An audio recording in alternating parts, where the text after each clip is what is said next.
This is your friendly neighborhood atheist. What's up, everyone, and welcome back to Ask an Atheist. I'm your host, Ethan, and my guest for the evening, Tanjil Wright. How are you, Tanjil? Tanjil, and I am fabulous. Thank Tanjil, you. Sorry. That's all right. Actually, I prefer the way that Rudy B pronounced it. It was Tanji. Tanjil. Tanji. So you were That going to old. sing the intro to this for me. Could you go ahead and We are going to sing the intro. We are. I will hurt you. I will hurt you. I'll bob around because I can like rap. All right. So Ready? I'll just like, yeah. If you have a question, then ask an atheist. Ask an atheist. Ask an atheist. If you have a question, then ask an atheist. That is why we're here. I frigging love that. So I am going to edit it and put that in the beginning of every single show. Then get someone who can at least sing. Oh, we got one of our first lovely comments. God is real and you dorks are stinky. That's so nice. It's so true. It's true. I am a stinky dork. I can't deny that. I might be stinky. I think I'm due for a shower right now. Yeah, I spend so much time on online that often I'll go to bed at like 4 a.m. and I'll be up at 10 and I haven't had a shower. I haven't changed out of my clothes. So, yay, guy, you're quite right. Really astute. I am a dork and I'm really stinky. So, Tanjil. Tanji. Tell us a little bit about yourself. Me? There's not much to tell. I do a lot of background support work for interesting atheists like yourself who actually do all the hard yakka by getting online and on screen, and that's it. Well, that's no intro. A little bit about you. I'm as boring as watching paint dry. I have 3 amazing dogs and a cat. That's it. You are not boring. You have an assortment of sex toys that would make me blush like crazy. Make my super blush. So you're not boring. You're intimidating. Intimidating? No, I'm not intimidating. Yes, just a little bit. I'm friendly. You are, but you're intense and you're honest and you're a little scary. I am very much an open book, and yes, I did have a very large experimental phase in my life in the BDSM realm because I'm actually asexual. So in my pursuit of trying to figure out why I had no sex drive and no sexual attraction, it was often suggested to me that, well, you just haven't found your kink, you just haven't found what turns you on, you haven't done this, you haven't done that. So I did it all.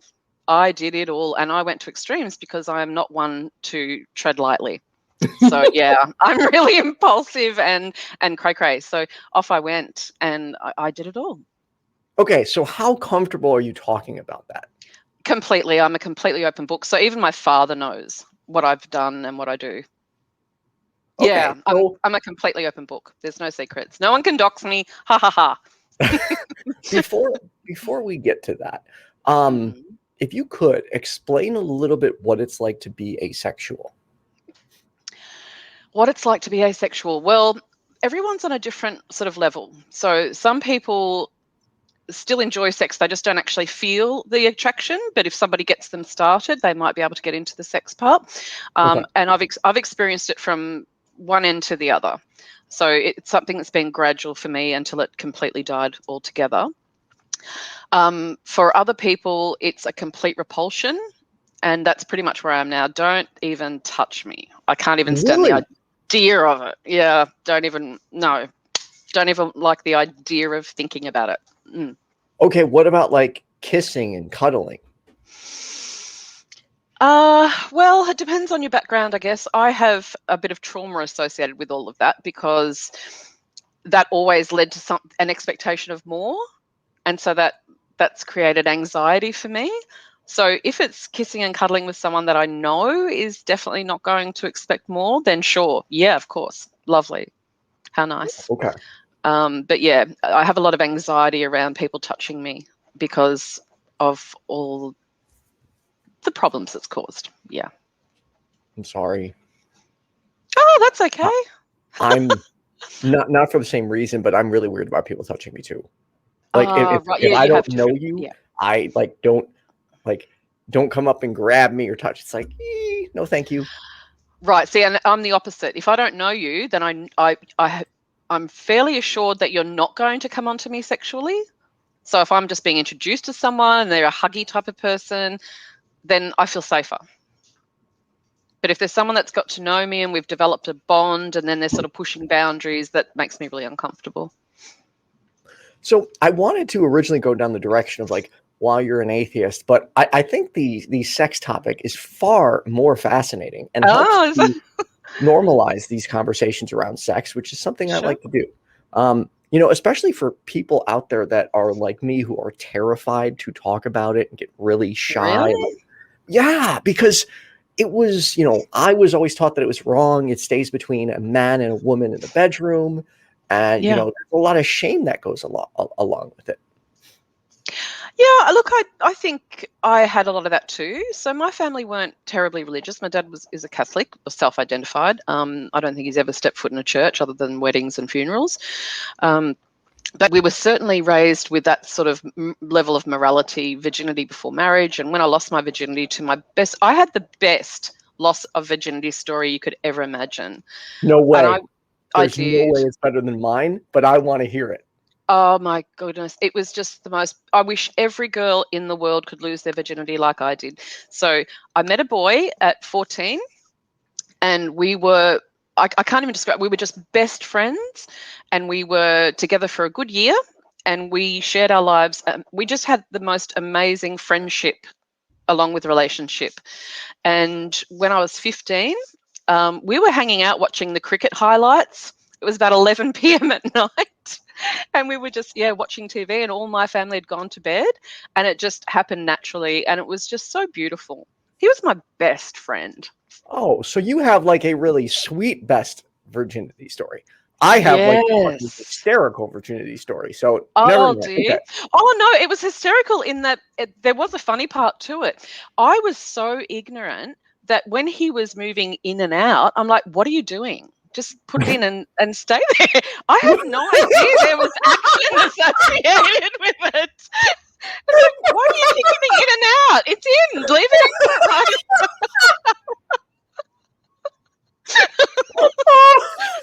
So there's that. So did you say something or did you just let him continue?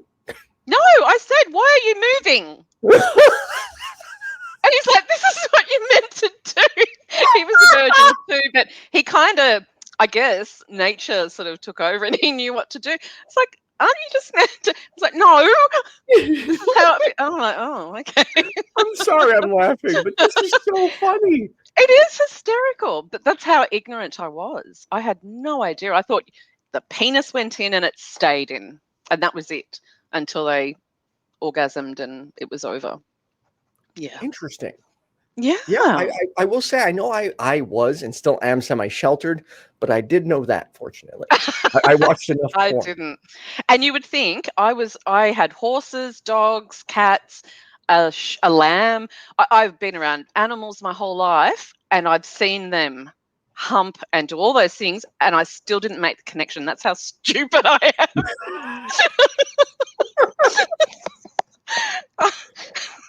So how did you go from that to like full on BDSM?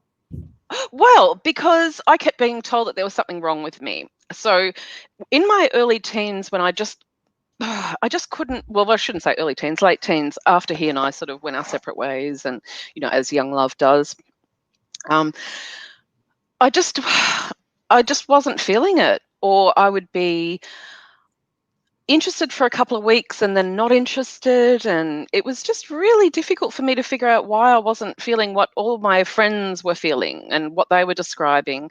And I thought, well, okay, I'm gay. So then I experimented with women and it was the same thing. Yeah, I could be really attracted to them and all that sort of thing, but the sex part just wasn't happening. So clearly I was bisexual. because there was no repulsion or resistance to being attracted to, people of different genders. Right. But the sex part of it just wasn't really much of an interest for me. So the only way I could really keep up with relationships was to lie there and bear it. And that's what I did for a really long time. Yeah. But then, you get to a point where it becomes such a burden, even though you love the other person and you want to do it for them. And don't get me wrong, when you are with someone you really love and you are lying there doing your duty, so to speak, it's not a horrible duty, because you do love them and you do get great pleasure watching them have pleasure. So it's not as bad as it sounds, but it did get to a point where it really was just so terrible for me. I just had to say that was it. That was the last time. And that was really sad, because I was with a wonderful man for 15 years. He and I are still best friends. I will never love anyone like I've loved this man, and still do. But I basically let it go so that he could go off and find the sort of physical love that I felt he needed. Because, of course, I find the only man of that age who still has the highest sex drive in the world, and he finds the woman with no sex drive. So, of course, all through my life I've been told, it's you've got to get over it, you've got some mental blockages, you've got to go and see a sex therapist, you've got to do something about your hormone levels. I've done all of that. And part of the experimentation was to look at kink to see if there was something there, and there definitely is. I have a bit of a trigger with DOMs. DOMs do it for me mentally. It still doesn't translate physically, but I enjoy the whole role play online and things like that. There's a mental satisfaction there. Sorry, you enjoy Yeah. being the dom or the No, other? I'm a natural sub, but Okay. for me to participate in the BDSM community, I had to take on the top role. But what I say is that I am a service top, so it's kind of like subbing by being a top. So what I'm doing is satisfying my sub by giving people what they want as a top. Ah. Yeah, So it's a bit of a topsy-turvy. You got no enjoyment from that? I got enjoyment because I knew I was giving what somebody else wanted. I was kind of serving them in a way. So that satisfied my subby feelings, and it also avoided the sex part, because as a top, you don't have to perform sexually. But if you go into the BDSM realm as a sub, mostly you're open to sexual experiences, which I wasn't. So I did a lot of sadistic domination play. Yeah, which is huge fun.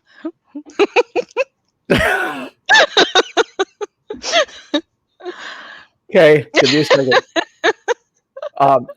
Is that something you want to talk about, or should we move on to something else? I'm happy to talk about anything you'd like. Well, Anything. I'm an open book. So for me, like, I'm still getting past the indoctrination that sex is this quiet thing, so I don't want to push someone else's buttons or make them uncomfortable and talk about something that like they're not ready to. Just check in with your audience. I don't know who's listening and who it might be triggering for and all that sort of thing, especially with masochism and sadomasochism. Okay, good point. Trigger warning. Yeah. I should have thought of that. From this moment forward, if you are easily triggered by sexual conversations or sadism and masochism and all that stuff, I would recommend turning it off at this time. Yeah, that's a good idea. Okay. If you are still with us, then I'm going to safely assume you are okay hearing some possibly uncomfortable things. So, yeah. What was that like? Well, actually, I have a very analytical mind, so I don't think I do anything without really thinking about what's going on behind the activities. So what I discovered in being a sadistic dom was, in fact, people come to that for a bunch of different reasons. And probably the most common reason that I discovered was pain. People like pain to cover pain. So I had people coming to me for impact play because they had physical issues like neuropathies and neuralgias, nerve pain and muscle pain that pharmaceuticals had failed to control. So by participating in impact play, in fact, that got the endorphins rolling, and they actually could get some relief. Sorry, but real quick, impact play. Can you give an example? Sure. So being flogged with a flogger or a cane, things like that, things that focus pain in one area. So that also worked for people with high anxiety. So when people have high anxiety, their brains won't focus on the task at hand. So yes, I get that. Yes. Sorry, continue. So when you create pain, so a fantastic thing, especially for women who get really nervous in bed, is if you use clips and clamps on the labia, things like that, their brain will actually focus. That little pain, it doesn't have to be huge amounts of pain. It can just be like a really light clamp. But it's like the elastic band on the wrist. It gets your brain focusing. So by using that little clamp, you can help a woman focus their attention, or a man by clamping other places. Again, it doesn't have to be painful. Everyone thinks that BDSM is this, totally out there extreme. It's not. Like, I've done needle play and people have fallen asleep because it can be so gentle. Most BDSM is not the extreme end at all. That would be the biggest fallacy that people need to get over. BDSM. Really? I thought BDSM is like the end all be all. Oh, hell no. Quite the opposite. 90% of BDSM is kink in a collar. That's what I call it. It's people who like to mess around with, some fun toys and play with a collar, and they're not even really into BDSM.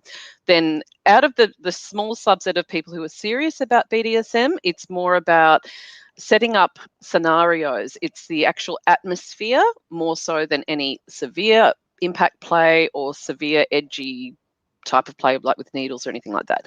It's more about attitudes and agreements. The people who are into the really serious hook you up to a tree, like with hooks through your back, that is the tiniest subset.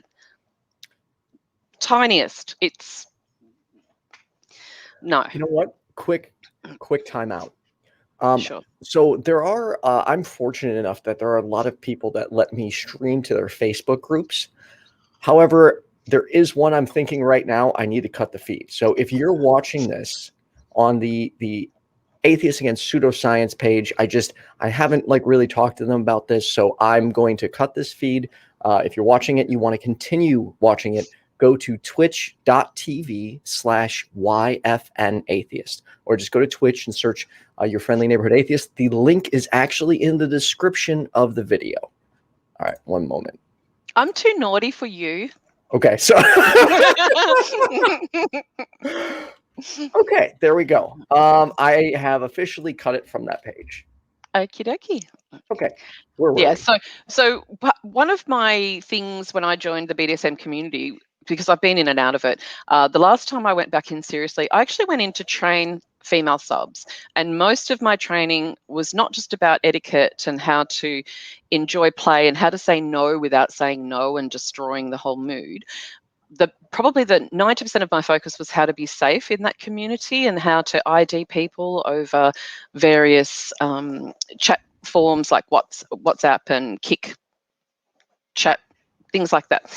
So I was really super focused on safety and community, and then I built up all these different communities so that we all knew each other and people could go and play safely with each other. So we could say, well, if this is what you're into, I know someone here, he's played with us before, he's safe, you're going to be safe. So that was another part of my role. No matter what I do, I always end up in admin and end up doing procedure manuals. It's my thing. I told you I'm as nerdy and stinky. Just as that person guessed at the start. Hey, that's okay. Taylor Jameson, so this is about BDSM. It actually wasn't. It was about Ask an Atheist, just general atheist everyday stuff. But this went down another direction, and I think it should be followed. So what would you say? Well, now that I understand that BDSM is just, as you said, king in a collar, what are some more taboo or extreme things? Probably the one I had the most reaction to was my needle play. So that involves sticking needles in people. It can be acupuncture or like. Well, that depends on the person. So because I always worked with new subs, people new to the scene, I tended to do everything in the light version. So the 30 gauge needles that you use are very much like acupuncture. And if you do them lightly under the skin, I don't know, when you're a kid, did you ever do that thing where you put needles under your skin? Oh, yeah. You know, where you just sort of did that threading thing just for fun? Yeah. Correct. So although it looks really extreme, it's not at all. So what you do is you do those needles down the back, and then you use some ribbon and you do what looks like a corset. And it looks so extreme and edgy, and it's quite fashionable, but it doesn't hurt in the least. And 9 times out of 10, there won't even be any blood because you've gone so shallow. But they all love the extreme look of it. Then you get the people who are serious masochists who like shark hooks put through their backs. Oh! Yeah. Oh, God. But remember... That sounds so painful. It does. But the thing is, remember, often they don't have the same pain levels that we do. A lot of masochists actually have very low pain, high pain thresholds. So they actually don't... What a normal needle for us will feel like is what a shark hook will feel like to them. So it's not like they're putting up this massive amount of pain. They're just getting to a pain level that they tolerate like you or I would with something less. So, yeah, there's a lot of misconceptions about all of this. But you can get addicted to pain because of the endorphins, just the same way you can become a gym junkie or a sport junkie. You know, when you run and you get that second wind, that can be really addictive. I know because it happened to me. And it's the same sort of thing. When you find something and you get that pleasure rush, it becomes very addictive. So are you saying, like, for instance, like I have really high anxiety and bad ADHD? Yeah. Little bits of pain would help me focus? Yes. Have you ever used the rubber band method to help you with anxiety? I haven't. You haven't. Have you heard of the rubber band? Is it where you you snap it against yourself? Correct. Yeah, you wear a rubber band around your wrist, and when your anxiety gets high, you snap it against your own wrist. And that's to get your brain off the overthinking thing and get it to focus in one spot.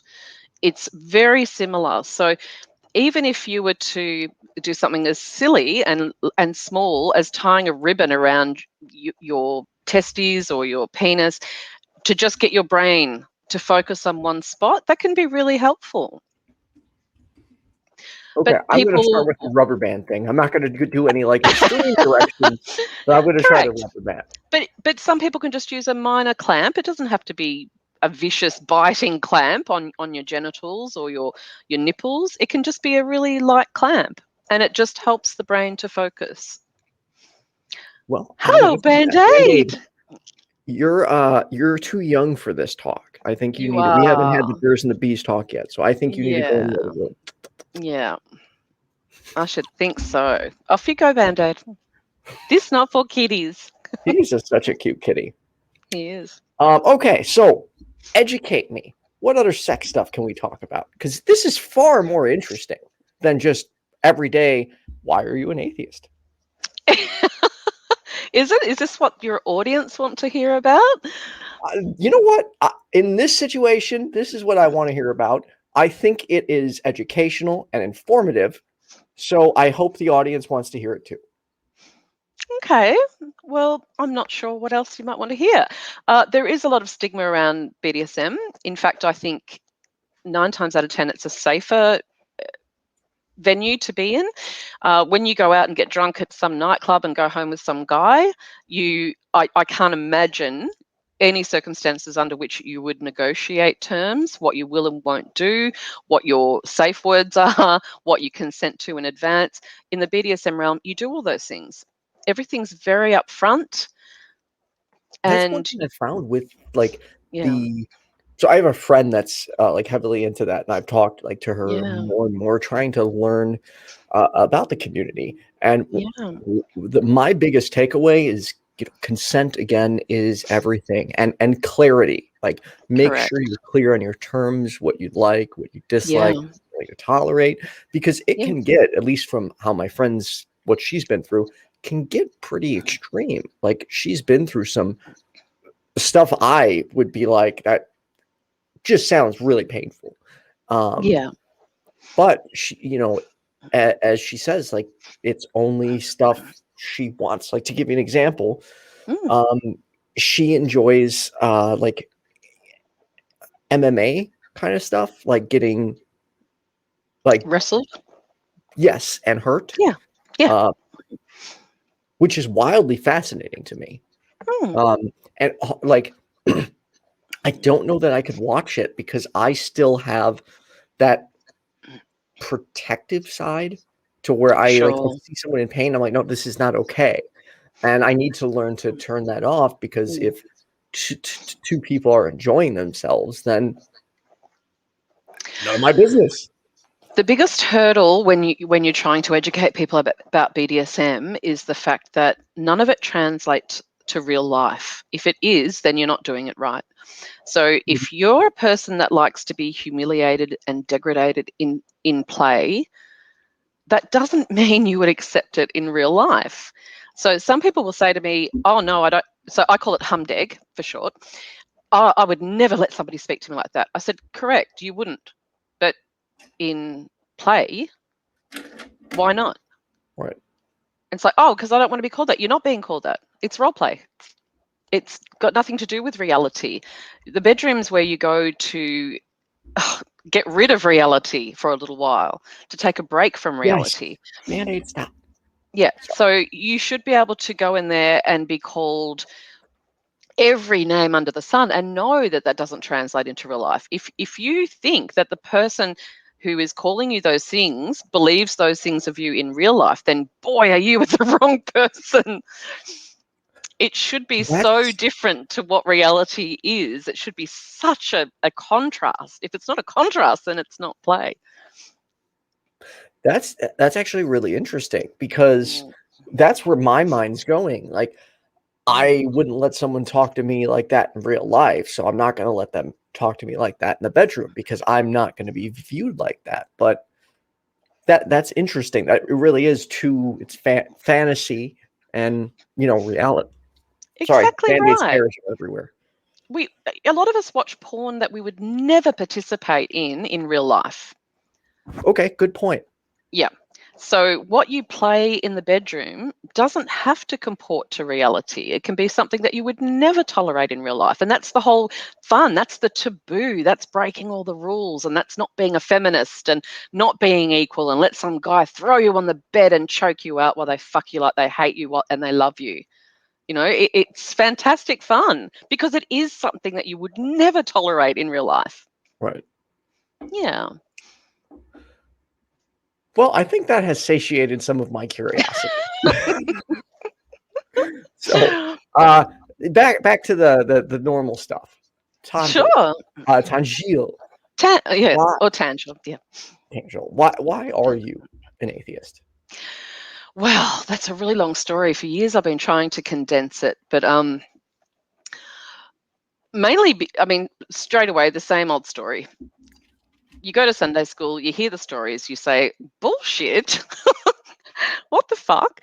Then you go to church and I took myself. So my family weren't practicing in any religion, but I took myself off to church and a Sunday school first, and then to church. Well, actually, they kicked me out of Sunday school and made me go to church because I asked the wrong questions. Yep. You can't live in a whale, that sort of thing. I can keep yelling that. I did. I was like, what's this stupid? You can't live in a whale. Like a real obnoxious bogan. So bogan in Australia is kind of like redneck, I guess. Okay. Sort of like that. And yeah, and I always equated religion with people who were good. And if you were part of a religion and there was something intrinsically good about you. And then the people that I was in the church with were definitely not intrinsically good people. They were a pack of assholes and I didn't like them. And I thought, okay, so there's no benefit to me being with these people. And then as I got older, there were a lot of social issues. Just the whole thing. When I lost my virginity in that wonderful, beautiful way, that was so marred by the fact that I then considered myself a dirty, used, no good piece of trash afterwards because of what I was taught was my value, and that was my virginity. So I went through hell afterwards with guilt and shame and disgust and thought I'd ruined myself for life.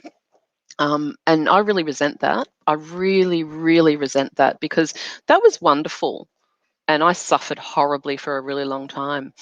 So there were those sorts of things. There were injustices. I was a single mother and I had a child out of wedlock and I suffered for that. I felt shame and guilt and changed from Miss to Ms so that people wouldn't know my marriage status. And then the fact that there is one, that women are identified as being married or not married when men aren't, just to add to the shame. Right. I felt really resentful about that. There was some legal issues about if I lived with a man, my sole parent pension would be cut out, but he could live with a woman and his child support wouldn't go up, all this sort of thing. There were all these little injustices and patriarchal stuff that had, I'm not a big kill the patriarchy type of person. I mean, obviously we have issues in society, but I'm not a radical feminist at the, the cray end. But yeah, there was just a whole bunch of things that happened over a long, long time. And I would probably have always considered myself an atheist, but I guess for me to call yourself an atheist means you've actually considered the proposition. I don't see it as a default thing. I think it's a deliberate label. And I did look into all the apologetics and the anti-apologetics and became an activist and joined the ACA.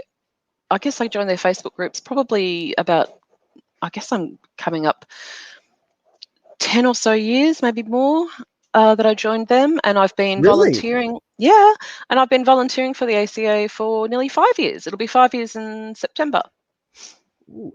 I got to visit the ACA this past weekend. I know. And it was so trippy. Like, I know. Really trippy. It was nice because, like, for me, that's all like at one point I had was like the atheist experience in Talkeetna. Yeah. The fact that I got to like go down there and meet everybody was really, really cool. It was surreal. Yeah. I got really bad social anxiety Saturday night, like really bad to the point that I had to leave the karaoke bar. But other than that, it was a really good experience. A peg on the penis would have fixed all of that.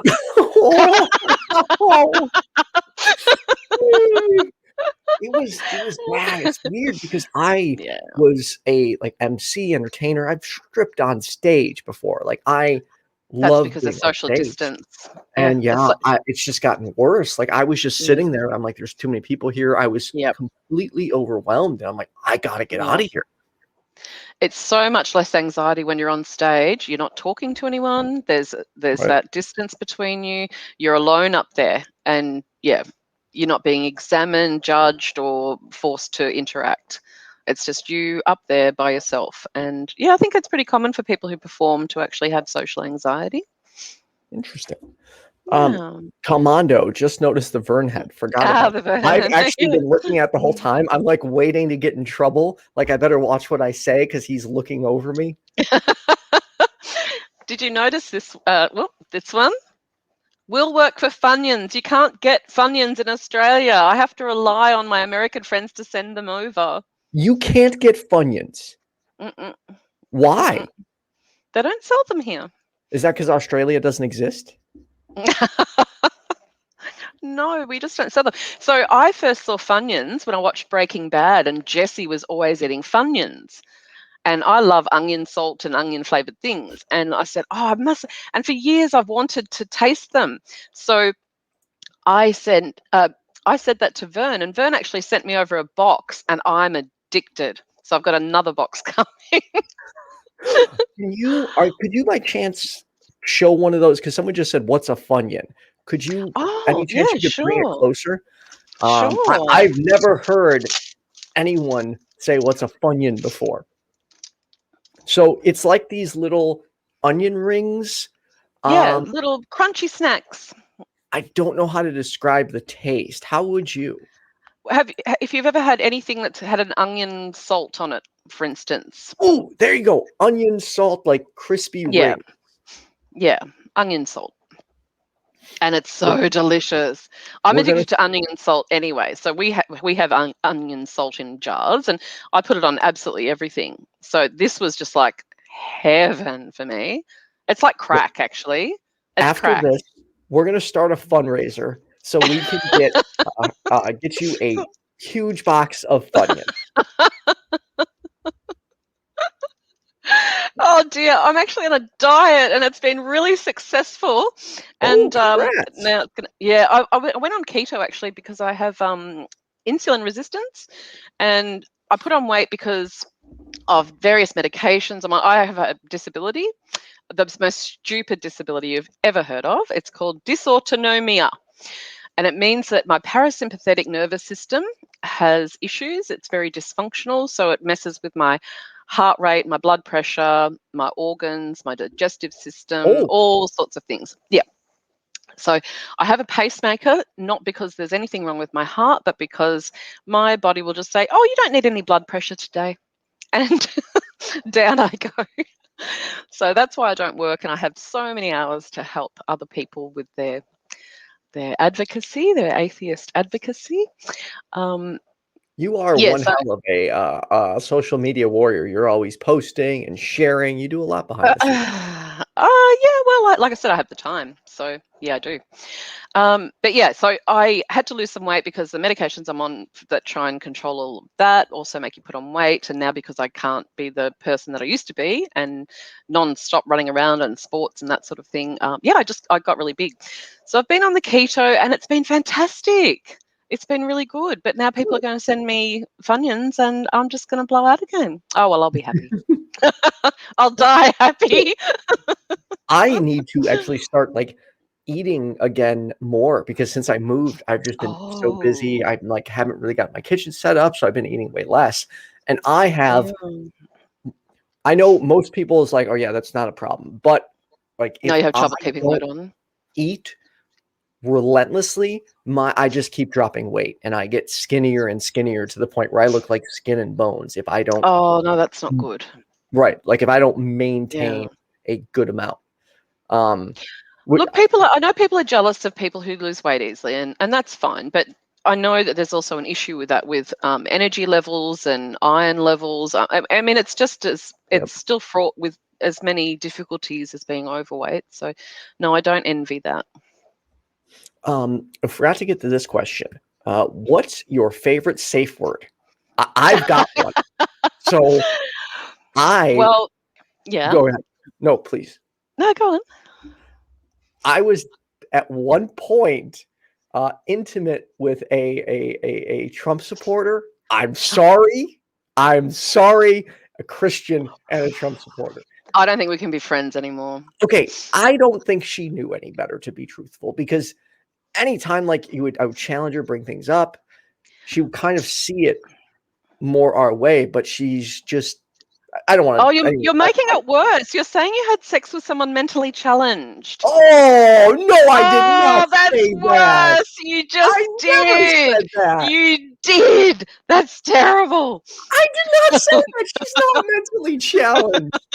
Well, a Christian and a Trump supporter, I'm sorry, but that's my assumption. I'm sticking to it. That is mean. I am mean. I'm the angry Aussie atheist. What can I say? So the safe word was Trump. I'm like, does it really have to be? And she's like, is there anything? She's like, what else do you think would how did she word it? She's like, I think that's a pretty good way to get your attention. I'm like, I mean, we never needed it because, but yeah, it was Trump. Yeah. What's yours? Well, because I was training so many people, we had to stick to the typical traffic light. So it's red. Red was the most common. But with my own subs, it was don't stop. Because that would really confuse them. And I used to have a lot of fun with that. Wait, don't stop your safe word? Uh-huh. Okay, that seems a That's little called mind problematic. fucking. Yeah, that's called mind fucking. You've got to remember when you work with someone for a long time, and a good dom knows their subs. I mean, you don't even need to have known someone for a long time to be able to read body language. So when they're trying to sputter something out, you know exactly what they're trying to sputter out. If you're doing impact play and they're trying to say something, you can pretty much guess they're trying to say, okay, I'm getting, it's getting it to be enough. So it's called mind fucking, and it's fun. It's hilarious. You anticipate what they're saying, so you reduce what you're doing anyway. But it's just fun to watch them trying to search for those words when they're out of their mind. I'm evil. So one last question. Sure. Why is atheist activism important to you? Legislation and education. They're my two key. Yeah, and hatred. I really hate that there's a little book that says to hate the LGBTQIA community. I'll always be against that, no matter what people say, whether or not their church accepts it, etc. Guess what? The KKK don't hang black people out of trees anymore, but I'm still not going to join them based on their fundamentals. So Right. I feel the same about churches. Legislation and the deliberate what do you call it? Keeping kids from learning facts about the world. I find that really offensive. Really Right. offensive. You're actually inhibiting their ability to get jobs when they leave school, or if they want to leave the community. You're leaving them helpless. It's a really big problem in the Jewish community in Australia, particularly. Really? Very big problem. They're uneducated and they're forced to leave school at 14. They're made very dependent on the Hasidic community, and then they can't find jobs. So we actually have an activist trying to force the Australian government to make these kids get a proper education, a secular education. So that's really close to my heart, schools and funding, etc. So Australia doesn't actually have separation of church and state written into our constitution. So we actually fund religious schools, and they get double and sometimes triple what our state schools get. Oh my God. It's disgusting. It's really disgusting. And people wonder sometimes why atheists are angry because of shit Correct. like this happening. Correct. And superstitious thinking. Burning witches still goes on in Africa. Killing, black cats during Halloween is a thing in some South American countries. Exemptions to anti-cruelty acts for kosher and halal slaughter is still a thing. I don't like any of those things based on some ideologies. So that's where I'm from. Oh, and blasphemy, killing people for blasphemy, that's outrageous and has to be stopped. Agreed. So they're all the reasons that I'm trying to work hard at doing this. So I want to talk about the halal slaughtering. Yeah. So if you're easily quirked out, or I don't know if you're easily weirded out by this stuff or makes you uncomfortable, please turn the stream off now once again, because I'm going to be talking about this for a moment. So halal slaughtering, as I understand it, basically the animal is prayed for or cleaned, prayed for, and then the throat is sliced. Correct. That's accurate, right? Yes, and they have to be conscious. That's horrible. Well, actually, for the time, I think it was actually a really, really wonderful thing. They wanted the animal to suffer as little as possible for those times. And for those times, the quickest way possible, the prayer was honoring the animal and actually making someone take the time to think about the animal and not take it for granted. And then they demanded that it must have its throat slit, and it must have died as quickly as humanly possible. And I think that was a really nice thing. But the thing is, if stunning had been available then, I think that would have been the order. Right. They've got to understand that the intent was to make sure that the animal suffered as little as possible. Now, we have methods that can do that better. And the fact that they're resisting that means that they are resisting the intent of the command in the first instance. That's where I'm coming from. So it's the same for kosher and for halal, because it comes from the same thing. Yeah. Now, we have some places who are completely exempt from these laws. A lot of them are stunned. So some halal certification doesn't require that the animal is actually conscious. And there are some provisions so that if the animal doesn't die quickly enough, that you're allowed to stun it after the throat's been slit and things like that. So there are bits and pieces, but the fact of the matter is it's not done as efficiently and painlessly as it could possibly be done. And I don't think there's any excuse for that. I agree. I think that's horrible. Like, yeah. Well, this is a much larger conversation. There are I've gotten to the point where I'm been for the past several months like, wow, veganism is a more ethical choice. Because honestly, like I'm a meat eater and I don't want anything to hurt, and here I am eating animals. Like, I'll fight you to the death on it. You'll kill more with a crop than you will with animal farming. Millions of mice get killed in harvesters.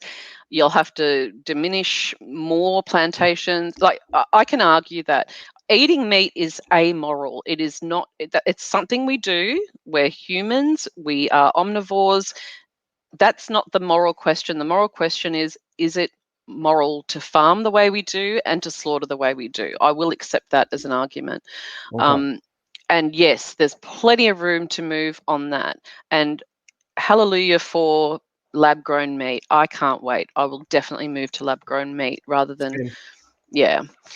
But I don't think the question of eating meat is a question of morality at all. Okay. Awesome. Well, I know you're pretty much behind the scenes, but is there anywhere anyone can check you out at? No. No. Well, I have no good appointment then. All right. So for those who don't know, I'll be jumping over to the pickup line with Hannah Vaughn on YouTube in 8 minutes. We will be talking about sex toys, and Hannah brought some of her own, so you'll be seeing how uncomfortable I get. We did film part of the episode together, but she only had 7 toys, so I still need to do an episode. Yeah, so I still need to do an episode with you. Sure. When you bring out all the stuff. Sure. So we'll set up a time and date and get that done. But sure. Thank you for. Oh, you know what? I know where I could point people. Go to the ACA. Check out the Atheist Experience. Talk heathen, secular sexuality, the nonprofits. Check out their Facebook groups. Please do. And they're always looking for volunteers. Am I missing anything? Yeah. No, but yeah, I am on all of the fan Facebook groups. So the Atheist Experience fan Facebook group, etc., etc. And we do have lots of conversations going on in there. So if you want to chat with me, you can find me there. That is somewhere you can find me. I forgot. Awesome. Well, thank you for doing this. It's been a pleasure. Stay online for a moment. I'm going to end the stream. Will do. Thanks, Ethan. Thanks, everyone.